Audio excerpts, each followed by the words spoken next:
ಎಷ್ಟು ಗಂಟೆಗೆ ಬಂದಿದ್ದೆ? 6 ಗಂಟೆಗೆ ಬಂದಿರ್ತಾರಲ್ಲ ಸ್ಕೂಲಿಗೆ ಯಾರನ್ನ? 9 ಗಂಟೆಗೆ ಬಂದಿಲ್ಲ ಸ್ಕೂಲಿಗೆ? ಎಷ್ಟು ಮುಂಜಾನೆ 6 ಗಂಟೆಗೆ ಬಂದಿದ್ದೆ ಸ್ಕೂಲಿಗೆ? ನಮ್ಮಮ್ಮ ಹೇಳ್ತಿದ್ಲು ಅವಾಗ, ನಮ್ಗೆ ಅರ್ಥ ಆಗ್ತಿದ್ದಿಲ್ಲ ಅವಾಗ. ನಮ್ಮಮ್ಮ ಅಂತಿದ್ಲು, ಕಾಲ್ ಬ್ಯಾನ್ ಆಗೋಣ, ಮೈ ಕೈ ಎಲ್ಲ ಬ್ಯಾನ್ ಸುಸ್ತಾಗಿ ಬಿಡ್ತಾವ ಅಂತಿದ್ಲ. ನಮ್ಮಮ್ಮಂದ ಹಂಗೆ ಅನ್ಕೊಂತಿದ್ವಿ. ಹಾಯ್, ನಮಸ್ಕಾರ, ಗುಡ್ ಮಾರ್ನಿಂಗ್, ಸ್ವಾಗತ ಸುಸ್ವಾಗತ ಅಭಿಷೇಕ್ ಇಳಿಗೇರ್ ಚಾನಲ್ಗೆ. ಇವತ್ತು ಬೆಳಗ್ಗೆ 6 ಗಂಟೆಗೆ ಎದ್ಬಿಟ್ಟಿನಿ. ಅದು ಮೋಟಿವೇಶನ್ ಆಗಿಬಿಟ್ಟದು 6 ಗಂಟೆಗೆ ಎದ್ಸಲಿಗೆ. ಇವತ್ತು ಫಸ್ಟ್ ಮತ್ತು 6 ಗಂಟೆಗೆ ಎದ್ದು ನನ್ನ ಫಸ್ಟ್ ಶಿಫ್ಟ್ ಡ್ಯೂಟಿ ಮುಗಿಸ್ಕೊಂಡು ಬಂದು ನಿಮ್ಮ ಹತ್ರ ಮಾತಾಡ್ತಿದ್ದೀನಿ. ಇವತ್ತು ಮೋಟಿವೇಶನ್ ಆಗಿಬಿಟ್ಟದು. ಮುಂಜಾನೆ ಇವತ್ತಿನಿಂದ 6 ಗಂಟೆಗೆ ಎದ್ದು ಫುಲ್ಲು ಏನಂತಾರಲ್ಲ ಬಾಡಿ ಮೇಂಟೈನ್ ಮಾಡೋಮಂತಂದು ಇವತ್ತು ಅದು 6 ಗಂಟೆಗೆ ಎದ್ದಿದ್ದು. ಇವತ್ತು ನಾಳೆ ಎದ್ದೇಳೋದ್ನೆಲ್ಲ ಗೊತ್ತಿಲ್ಲ. ಬಟ್ ಜಂಕ್ಸ್ ಫುಡ್ಸ್ ಅವಾಯ್ಡ್ ಮಾಡ್ಬೇಕಂಬೋದು ಮೈಂಡ್ ಸೆಟ್ಟಿಗೆ ಬಂತು. ಅದು ಜಾಸ್ತಿ ಜಂಕ್ ಫುಡ್ಸ್ನ ತಿನ್ನಬಾರ್ದು ಇವತ್ತಿನಿಂದ.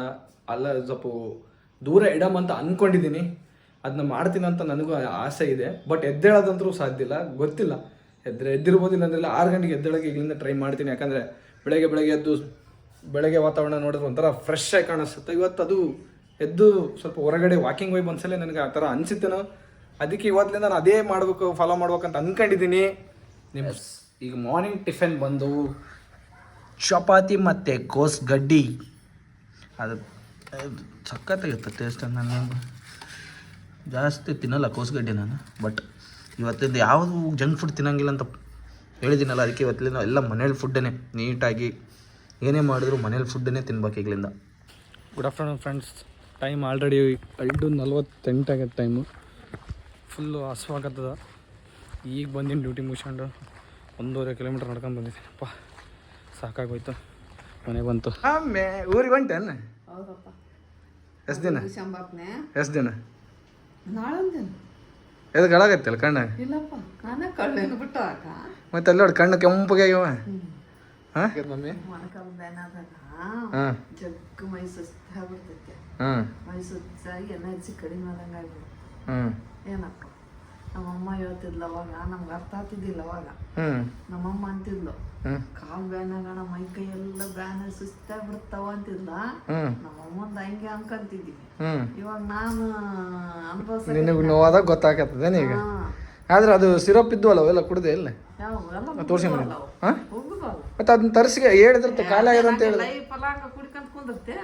ಅಲ್ಲ ಈಗ ನೋಡಿ ಪೂರ ನೀವು ಕಾಲ್ ಬಂದು ಒಯ್ಬಾರ್ದಾಯ್ತು ಒಯ್ದು ಕುಂತಾವು. ಇವು ಒಯ್ ಅಂದ್ರೆ ಅವು ಒಯ್ದು ಕುಂತೀನಿ. ಯಾವ ಒಯ್ ಅಂತಿದ್ನಿ? ಅವು ಇವು ಕೆಂಪುಗಳಿಗೆ ಅವ್ರೆ ಬ್ಲಡ್ ಯಾವ ತಂದಿದ್ದಲ್ಲ, ಅವನು ಒಯ್ ಅಂದ್ರೆ ಅವು ಒಯ್ದಿಟ್ಟಿದ್ದೆ ಆ ಕಡೆ. ಈಗೇನು ಜಗ್ಗಿ ಬ್ಯಾನ್ ಆಗತ್ತವೆ ನೀವು? ಜಗ್ಗು ಇವು ಬ್ಯಾನ್ ಆಗಿ ಒಂದು ಗುಳಿ ನುಂಗಿದ್ರೆ ಮತ್ತೆ 2 ದಿನ ಕ್ಯೂರ್ ಆಯ್ತು. ಅಲ್ಲಿ ಹೋದ್ನ ಕೊಡಿಸ್ತ ಸದ್ಯಕ್ಕ. ಹಾಂ ಗೊತ್ತೈತೆ, ಸದ್ಯಕ್ಕೆ ಕೊಡಿಸ್ನ. ಆಮೇಲೆ ಅಲ್ಲಿ ಹೋಗಿ ಆಮೇಲೆ ಅದು ಇನ್ನೊಂದ್ಸಲ ತೋರಿಸಿಬಿಡ್ರಿ ಡಾಕ್ಟ್ರಿಗೆ. ನನಗೆ ಇಷ್ಟು ಸಾಕಾಗತ್ತೆ. ನನಗೆ ಹೆಂಗಪ್ಪ ಇದು ಗಾಡಿಲ್ಲ, ನಾವು ಸಾಕಾಗ್ಬಿಟ್ಟದ. ಅಲ್ಲಿಂದ ಇಲ್ಲಿಗೆ ನಡ್ಕೊಂಬರತ್ತಷ್ಟಿಗೆ ಮನ್ಯಾಗ. ಈಗ ನಮ್ಮಮ್ಮ ಊರಿಗೆ ಹೊಂಟಾಳ, ಮನ್ಯಾಗ ಬಿಟ್ಟು ಬರಬೇಕು. ಗಾಡಿ ಇಲ್ಲ, ಅದಕ್ಕೆ ಗಾಡಿ ಕೇಳ್ಕೊಂಬರಕ್ಕೆ ಹೊಂಟೀನಿ. ಗಾಡಿ ಸಿಕ್ಕಂದ್ಮೇಲೆ ಮತ್ತೆ ಸಿಗ್ತೀನಿ ನಿಮಗೆ ಅಂತ ಗಾಡಿ ಸಿಗ್ತಪ್ಪ. ಈಗ ಗಾಡಿ ತಗೊಂಡೋಗಿದೆ. ನಮ್ಮ ಮಾಮ ಮಗ ಸ್ಕೂಲಿಗೆ ಟೈಮ್ ಆಗಿದೆ, ಕರ್ಕೊಂಬರ್ಬೇಕು. ಹೋಗಿ ಅವ್ನು ಕರ್ಕೊಂಡು ಹೋಗಿ ಮನೆಗೆ ಬಿಟ್ಟು ಗಾಡಿ ತಗೊಂಡು ಮನಸ್ಸಿದೆ. ಈಗ ಸ್ಕೂಲಿಗೆ ಹೋಗೋಣ. ಅಲ್ಲಿ ಗುಂಡು ಏನೇನು ಮಾಡಿ ಹೇಳಿದ್ರು ಸ್ಕೂಲಾಗ? ಹಾಂ ABCD ಹೇಳ್ಕೊಟ್ರ? ನೀನೇನೇನು ಕಲ್ತು? 1 2 3 ಓಮ ಯಾವುದು? ಎಲ್ಲಿ ಏನು ಮಾಡಕತ್ತ? ಹೋಗಿ ಬಿಡಿಸ್ತೇನು ಜಗಳನ? ಓಮ ಏನು ಮನೆಗೆ ಇಲ್ಲೇ ಇರ್ತೆ, ಆಟ ಆಡ್ತೆ ಸ್ವಲ್ಪ ಹೊತ್ತು. ಓಮ ಎಷ್ಟು ಗಂಟೆಗೆ ಬಂದಿದ್ದೆ? 6 ಗಂಟೆಗೆ ಬಂದಿರ್ತಾರಲ್ಲ ಸ್ಕೂಲಿಗೆ ಯಾರನ್ನ? 9 ಗಂಟೆಗೆ ಬಂದಿಲ್ಲ ಸ್ಕೂಲಿಗೆ? ಎಷ್ಟು ಮುಂಜಾನೆ 6 ಗಂಟೆಗೆ ಬಂದಿದ್ದೆ ಸ್ಕೂಲಿಗೆ. ಬಿಗ್ ಬಾಸ್ ವಿಷಯಕ್ಕೆ ಬಂದರೆ ನಿನ್ನೆನ ಎಪಿಸೋಡ್ ಬಿಗ್ ಬಾಸ್ನಲ್ಲಿ ಒಂಥರ ರಸದೌತಣ. ಹೇಳಿದ್ನಲ್ಲ ನಿನ್ನೆ ಎಪಿಸೋಡಲ್ಲಿ ಹೇಳ್ದಂಗೆ ಜಗಳ ಇವತ್ತು ಫುಲ್ ಇರುತ್ತಂತಂದು ಅದ್ರ ಹಂಗೆ ಆಯಿತು. ಸ್ಟಾರ್ಟಿಂಗೇ ಜಗಳ. ಆದರೆ ನನಗೆ ಅನ್ಸಿದ ಮಟ್ಟಿಗೆ ಒಂಥರ ಫುಲ್ಲು ಟಾರ್ಗೆಟ್ ಮಾಡ್ಯಾರ ಸುರೇಶನ. ಎಲ್ಲರೂ ಸೇರಿ ಒಬ್ಬರನ್ನೇ ಅದಕ್ಕೆ ತಡ್ಕೊಂಡು ಸಾಕಾಗಿ ಸಿಟ್ಟಿಗೆದ್ಬಿಟ್ಟ ನಿನ್ನೆ. ಆಮೇಲೆ ಅನುಷನ ಬೇಕಂತೇಳಿ ಟಾರ್ಗೆಟ್ ಮಾಡ್ಯಾರ. ಸುರೇಶ್ ಅವ್ರನ್ನ ಟಾರ್ಗೆಟ್ ಮಾಡ್ಬೇಕಾಗಿತ್ತು. ಜೋಡಿ ನಾಮಿನೇಟ್ ಮಾಡೋ ಸಲಕ್ಕೆ ಅನುಷಾ ಬಕ್ರ ಮಾಡಿದ್ರಲ್ಲಿ. ಬಟ್ ಅವರು ಉತ್ತರ ಕೊಟ್ಟಿದ್ದು ಮಾತ್ರ ಸಖತ್ತಾಗಿ ಉತ್ತರ ಕೊಟ್ಟರು. ಯಾರ ಬಾಯಲ್ಲಿ ವಾಪಸ್ ರಿಪ್ಲೈ ನೀವು ವಾಪಸ್ ಆನ್ಸರೇ ಬರಲಿಲ್ಲ, ಆ ರೀತಿ ಕೊಟ್ಟಿದ್ದಾರೆ. ಒಂದು ವಿಚಾರದಲ್ಲಿ ಅನುಷ್ ಅವರು ತುಂಬ ತಪ್ಪು ಅನಿಸಿದ್ದು ಏನಂದರೆ ಅಂಥಪ್ಪರೇ ಧರ್ಮರಾಜ್ ಅವರಿಗೆ ಬೈಬಾರ್ದಾಗಿತ್ತೇನಂತಂದು. ಅವ್ರು ಕೇಳೋರಿಲ್ಲ ನಂಗಿಲ್ಲ, ಬಟ್ ಅದನ್ನ ಅವರು ಬೇರೆಯವರಿಗೆ ಹೇಳಿದ್ರಲ್ಲ, ಆ ರೀತಿ ಹೇಳೋದ್ಬಿಟ್ಟು ಡೈರೆಕ್ಟಾಗಿ ಧರ್ಮಗೆ ಹೇಳಿ ಬೈದಂಗೆ ಅವ್ರಿಗೆ ಒಂಥರ ಮನ್ಸಿಗೆ ನೋವಾಗ್ಯದ ಧರ್ಮ ಅವರಿಗೆ. ಅವ್ರು ಅದಕ್ಕೆ ಪಾಪ ಸಾರಿ ಅಂತ ಕೇಳ್ಕೊಂಡು ಅಡ್ಡಾಡಕತ್ತಾರ ಅವರು. ಬಟ್ ಅವರಿಗೆಲ್ಲರೂ ಆ ಥರ ಟಾರ್ಗೆಟ್ ಮಾಡಿ ಸರಿ ಆ ಥರ ಬೈದಾರ ಅನ್ನೋದು ನಮಗೂ ಅರ್ಥ ಆಗುತ್ತೆ.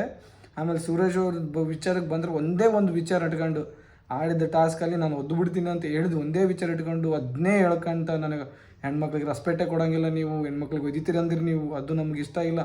ಹೌದ್ರಿ, ಹಂಗೆ ಅನ್ಸಲಿಗಲ್ಲ. ಅವ್ರು ಹೇಳಿದ ಪ್ರಕಾರ ಕಳಪೆ ಕೊಟ್ಟರೆ ಅವ್ರು ಹೇಳೋ ಪ್ರಕಾರ ಶಿಕ್ಷೆ ಅನುಭವಿಸಿ ಬಂದರು.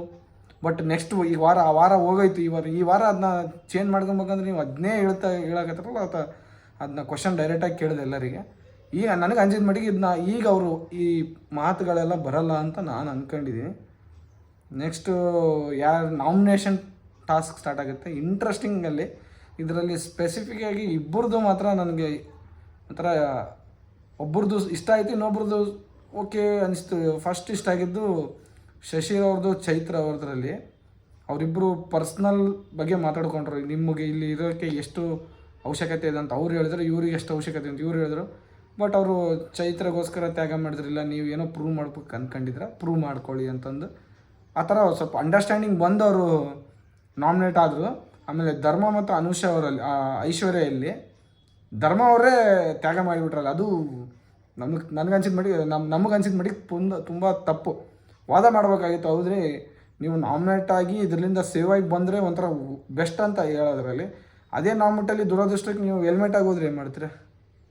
ಅದನ್ನ ನೀವು ವಾದ ಮಾಡಬೇಕಾಗಿತ್ತಲ್ಲ ಅವ್ರ ಜೊತೆಗೆ. ಅಟ್ಲೀಸ್ಟ್ ವಾದ ಮಾಡಿ ಆಮೇಲೆ ಒಪ್ಕೊಂಡಿದ್ರು, ಒಂದು ಒಪ್ಪಿಗೆ ಅಂತಿದ್ರು. ಡೈರೆಕ್ಟಾಗಿ ಆಯ್ತು ತಗೊಳ್ಳಿ ನಾನು ನಾಮಿನೇಟ್ ಆಗಿ ಇಲ್ಲಿಂದ ಪಾರಾಗಿ ಬರ್ತೀನಿ ಅಂತಂದು ಕಾನ್ಫಿಡೆಂಟ್ ಏನೋ ಗೊತ್ತಿಲ್ಲ, ಬಟ್ ವಾದ ಮಾಡಬೇಕಾಗಿತ್ತಂತ ನಮ್ಮ ಅಭಿಪ್ರಾಯ. ಟೋಟಲಿ ಈ ವಾರ ಎಲ್ಲರೂ ನಾಮಿನೇಟ್ ಆಗಿ ಒಂದು ಚೈತ್ರ ಅವರು ಸೇವ್ ಆಗಿದ್ದಾರೆ ಅಷ್ಟೇ ಹೊರತು ಉಳುಕಿದ್ದು ಚೈತ್ರ ಮತ್ತು ವಿಕ್ರಾಂತ್ ಅವರು ಸೇವ್ ಆಗಿದ್ದಾರೆ ಅಂತ ನಾನು ಅಂದ್ಕೊಂಡಿದ್ದೀನಿ. ಎಲ್ಲರೂ ನಾಮಿನೇಟ್ ಆಗಿದ್ದಾರೆ ಉಳುಕಿದವರೆಲ್ಲರೂ. ಆ್ಯಂಡ್ ಐಶ್ವರ್ಯ ಅವರು ಕೂಡ ಸೇವ್ ಆಗಿದ್ದಾರೆ. ಎಸ್, ಉಳುಕಿದವರೆಲ್ಲರೂ ನಾಮಿನೇಟ್ ಆಗಿದ್ದಾರೆ. ಅದಾದಮೇಲೆ ಈ ವಾರಿನ ಟಾಸ್ಕ್ಗಳು ಸ್ಟಾರ್ಟ್ ಆಗುತ್ತೆ. ಪೋಸ್ ಕೊಟ್ಟು ನಿಂದಿರ್ಬೇಕು. ಯಾರನ್ನ ಅಳ್ಳಾಡಿಸಿ ಪಾಯಿಂಟ್ಸ್ ಅಂದರೆ ನೀರುಗ್ಗಿ ಅವ್ರ ಪೊಸಿಷನ್ ಚೇಂಜ್ ಮಾಡಿಸ್ತಾರೆ, ಅವರಿಗೆ ಹೈಯೆಸ್ಟ್ ಪಾಯಿಂಟ್ಸ್ ಬರ್ತಾವೆ ಅಂತಂದು. ಅದರಲ್ಲಿ ಆ್ಯಸ್ ಯೂಶ್ವಲಿ ಮಂಜು ಅವರು ಇಲ್ಲಿ ಯಾರಿಲ್ಲ ನನ್ನಷ್ಟು ಬಲಶಾಲಿ ಅಂತೇಳಿ ಫುಲ್ಲು ವಾಟ್ರ್ ಒಗಿತಾರೇ ಬೇಡ, ಯಾರಿಗಷ್ಟಿಲ್ಲ ನೋಡೋರೆಲ್ಲರೂ ನೀರು ಹೋಗಿದ್ರೆ ಅವ್ರಿಗೆ ಏನಾಗುತ್ತೆ ಅಂತ ಪೌಡ್ರ್ ಹಾಕ್ಸಿದ್ದೆ, ನಗಿಸಿದ್ದೆ, ಒಂಥರ ಡಿಫ್ರೆಂಟಾಗಿ ಟ್ರೈ ಮಾಡಿದ್ರು. ಬಟ್ ಮಂಜು ಅವ್ರು ಅದೇ ಆಟಕ್ಕೆ ನಾನು ಆಟ ಆಡೋಕ್ಕೆ ಬಂದಿನ ಅಂತ ಅವ್ರಿಗೆ ಕ್ಲಾರಿಟಿ. ಬಟ್ ಏನಂದ್ರೆ ಅವ್ರು ಆಟ ಆಡೋಕ್ಕೆ ಬಂದಾರ, ಆಡಕತ್ತಾರೆ, ಕರೆಕ್ಟಾಗಿ ಆಡಕತ್ತಾರೆ. ಆಟ ಟೈಮ್ನಲ್ಲಿ ನಾವು ಅವ್ರನ್ನ ಪೊಸಿಷನ್ ಚೇಂಜ್ ಮಾಡ್ಬೇಕು. ಅದು ಹೆಂಗನ ಮಾಡೋಕೆ ಅವರೇ ಕೊಟ್ಟರು ನೀರು, ಅದನ್ನ ಹೆಂಗನ ಮಾಡಿ ಚೇಂಜ್ ಮಾಡ್ತೀವಿ ಅಂತೇಳಿ ಅವರೇ ಲಾಸ್ಟ್ಗೆ 50 ಪಾಯಿಂಟ್ಸ್ ತೊಗೊಂಡ್ರು. ಧರ್ಮ ಆ್ಯಂಡ್ ಐಶ್ವರ್ಯ ಅವರು 100 ಪಾಯಿಂಟ್ಸ್ ತೊಗೊಂಡ್ರು. ಸುರೇಶ್ ಅವರು ಆ್ಯಂಡ್ ಅನುಷ್ ಅವರು 50 ಪಾಯಿಂಟ್ಸ್ ತೊಗೊಂಡ್ರು ಅವರು. ಆಮೇಲೆ ಮೋಕ್ಷಿತ ಆ್ಯಂಡ್ ಧನರಾಜ್ ಅವರು 0 ಪಾಯಿಂಟ್ಸ್ ತೊಗೊಂಡ್ರು. ಅಲ್ಲಿ ಆಮೇಲೆ ಅದಾದಮೇಲೆ ಮೋಕ್ಷಿತ ಅವರು ಕೇಳ್ತಾರೆ, ನಮ್ಮದು 7-8 ಟೈಮ್ಸ್ 9 ಟೈಮ್ಸ್ ಏನೋ ನಾವು ಜಗ್ಗಿ ಪೊಸಿಷನ್ ಚೇಂಜ್ ಮಾಡಿವಿ ಅಂತ, ಅದು ಏನು ಮಾಡಿರಿ ನೀವು ಅಂತಂದ್ವಿ. ಯಾಕೆ ಮೇಡಮ್ ನೀವು ಮಾಡಿಲ್ವಾ? ನೀವೇನು ತೊಬ್ಬತ್ತೆ ನಿಂತ್ಕೊಂಡು ಅಳ್ಳಾಡಿದೆ, ನೀವೇನು ಅವ್ರು ನೀರು ಹಾಕಿದಾಗ ಜರ್ದಿಲ್ವಾ? ಯಾವ ರೀತಿ ಕೇಳ್ತಾರೆ. ಇತ್ತೀಚೆಗಂತೂ ನನಗನ್ಸಿದ ಮಟ್ಟಿಗೆ ಅವ್ರು ಯಾಕೋ ಫುಲ್ಲು ಚೇಂಜ್ ಆಗಿಬಿಟ್ಟಾರ, ಒಂಥರ ಇದು ತೋರಿಸ್ತಿದ್ದಾರೆ, ಆ್ಯಟಿಟ್ಯೂಡ್ ತೋರಿಸ್ತಿದ್ದಾರೆ ಅಂತ ಅನ್ಸಕತ್ತೆ ನನಗೆ. ಯಾಕೋ ಫಸ್ಟಿಗೆ ಚೆಂದ ಇದ್ದರು, ಜಾಸ್ತಿ ಮಾತಾಡ್ತಿದ್ದಿಲ್ಲ, ಎಲ್ಲಿ ಮಾತಾಡೋಕೆ ಅಲ್ಲೇ ಮಾತಾಡ್ತಿದ್ರು ಅಷ್ಟೇ. ಆಮೇಲೆ ಅವರು ಜಾಸ್ತಿ ಮಾತಾಡೋಕ್ಕಿಂತ ಆಟದಲ್ಲಿ ತೋರಿಸ್ತಿದ್ರು ಕೆಲಸ. ಈ ಸತಿ ಆಟ ಇಲ್ಲ ಏನಿಲ್ಲ, ಸುಮ್ಮನೆ ಮಾತಾಡಕತ್ತಾರ. ನಾನು ಮಾತಾಡಲಿಲ್ಲ ಅಂದರೆ ಇಲ್ಲಿ ಬಿಗ್ ಬಾಸಲ್ಲಿ ಇರಲ್ಲ ಏನು ಅಂದ್ಕೊಂಡು ಸುಮ್ಮನೆ ಮಾತಾಡ್ಕೊಂಡು ಹೊರಟ್ಬಿಟ್ರೆ ಇಲ್ಲಿಂದ. ಇವತ್ತು ಯಾರು ಟಾಸ್ಕಲ್ಲಿ ಗೆಲ್ತಾರೆ ಅಂತ ನೋಡೋಣ. ನಾನು ನಾಳೆ ಎಪಿಸೋಡಲ್ಲಿ ಹೇಳ್ತೀನಿ ಅದ್ರ ಬಗ್ಗೆ. ಆ್ಯಂಡ್ ಇದು ನೋಡಿದೆ, ಪ್ರೋಮೋಗಳು ನೋಡಿದೆ. ಪೇರ್ ಚೇಂಜ್, ವಿಕ್ರಾಂತ್ ಜೊತೆಗೆ ಪೇರ್ ಯಾರನ್ನ ಚೇಂಜ್ ಆಗ್ತಾರೆ ಏನಂತಂದು ಬಿಗ್ ಬಾಸ್ ಅವ್ರು ಕೇಳ್ತಾರೆ. ಪ್ರೋಮೋದಲ್ಲಿ ಅಲ್ಲಿ ಚೈತ್ರದವ್ರು ಏನೋ ನಾನು ಚೇಂಜ್ ಆಗಿದ್ದ ರೀತಿ ಕಂಡು ಬಂದಿದೆ. ಅದರಲ್ಲಿ ದೊಡ್ಡ ಜಗಳ ಆಗುತ್ತೆ ಶಿಶಿರ್ ಅವರಿಗೆ. ಯಾಕಂದರೆ ಚೈತ್ರ ಅವ್ರಿಗೋಸ್ಕರ ಅವರು ಕೆಟ್ಟದನಕ್ಕಿಂತ ತಪ್ಪು ಡಿಸಿಷನ್ ಅಂತ ನಾನು ಹೇಳ್ತೀನಿ. ಚೈತ್ರ ಅವರು ಅಪ್ಪಿತಪ್ಪಿ ಏನಾನ ಆ ಥರ ಎಕ್ಸ್ಚೇಂಜ್ ಮಾಡ್ಕೊಂಡ್ರಪ್ಪ ಪೇರು. ಆಮೇಲೆ ಕಾರಣಗುಣಕ್ಕೆ ಕೊಟ್ಟಂಥ ಪ್ರೋಮೋದಾಗ ತೋರಿಸಿದ್ರು, ಅವರು ಸ್ಟ್ರಾಂಗು ಬಲಶಾಲಿ, ಅವ್ರ ಜೊತೆಗಿದ್ರೆ ಗೆಲ್ತೀವಿ ಅನ್ನೋ ರೀತಿ ಹೇಳಿದ್ರು. ತಪ್ಪು ಮೇಡಮ್ ಇದು ನೀವು ಮಾಡಿದ್ದು ಅಂತ ನಾನು ಹೇಳಬಲ್ಲೆ.